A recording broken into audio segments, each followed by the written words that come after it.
All right, so in this video, we're going to use the properties of logarithms, and we're specifically going to expand logarithmic functions using these properties of logarithms, okay? So first thing I want to do is go over the properties. We've got four that we're going to go over specifically today. The product property, okay? The logarithm of the product of numbers is the sum of the logarithms of individual numbers, okay? So if you have a product, okay, so we've got log base 5, 3x, okay? So this 3x is a product. We can break that into the sum of the individual pieces of this product, okay? So we can break that into log base 5 of 3 plus log base 5 of x, all right? So that's how you use the product property to expand logarithmic functions, okay? The quotient property, so if we've got division of two terms, okay?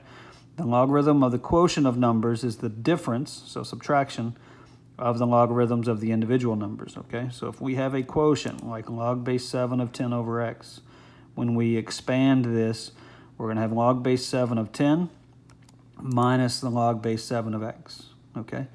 In some cases, using these properties is going to allow us to solve logarithmic equations or exponential equations.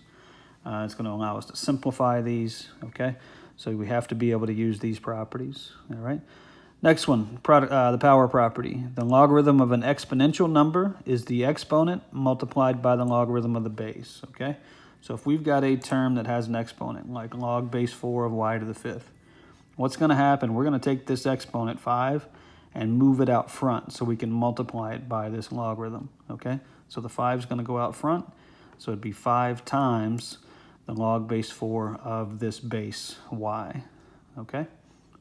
So that's one way we're going to be able to solve these equations is we're going to, if we're solving an exponential equation where the variable is in the exponent, we have to be able to get it down on our main level, and this is the property we're going to use to do that, okay? So if you've got a power, we're going to move that exponent out front and multiply it times whatever our logarithm was, okay? Change of base property, this is more the formula than a rule, okay? If you've got logarithmic expressions that don't have a base of 10 or e, okay?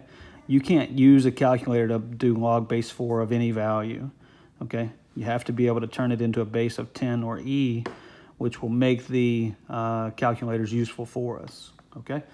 So let's say we've got log base 8 of 40, okay? I can't use a calculator to evaluate this yet, so what I'm going to do is I'm going to convert that to a log of base 10, okay, or a log of base e.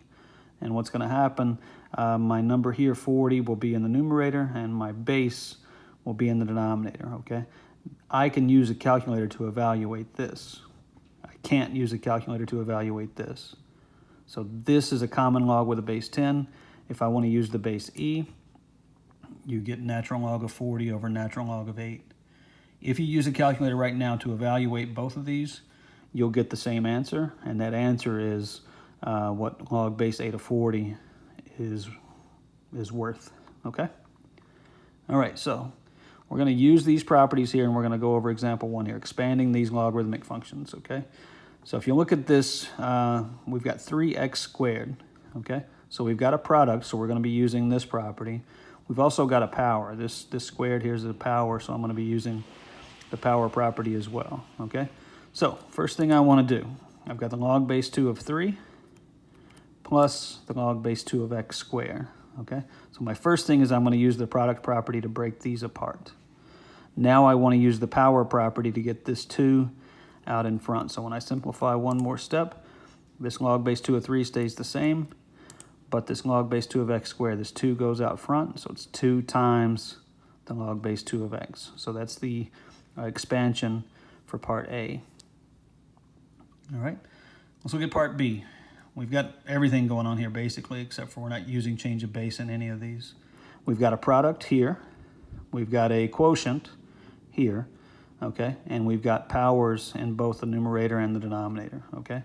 So there's a lot going on here. So first thing, let's do, we're going to deal with the numerator. So I've got natural log of 3 plus the natural log of x cubed, okay? So this is the product property. The quotient property, I'm going to put a minus next, and I'm going to do the product property in the denominator, okay? So minus, And now I've got a product within the denominator. So it's the natural log of 2 plus the natural log of y squared, okay? And eventually I'm going to distribute a -1 here when I need to clean up all the signs, okay?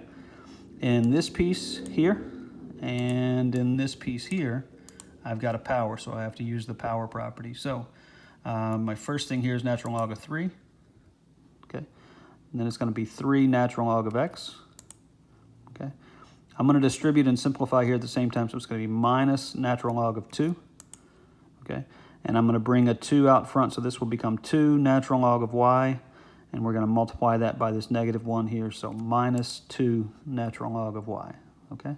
So this is the expansion of this logarithmic expression, okay? Final one, C is a lot like B, only we're using a log with a base 3 instead of the natural log, okay? So log base 3 of 4 plus log base 3 of x plus log base 3 of y to the 5th. So those are all product. Then I've got my quotient here, so it's going to be minus the log base 3 of z to the 4th. Okay? I can't simplify these first two pieces. Okay, so those are going to be part of my answer. And on these, I've got to use the power property. So I'm going to move the 5 out front here. So 5 times log base 3 of y.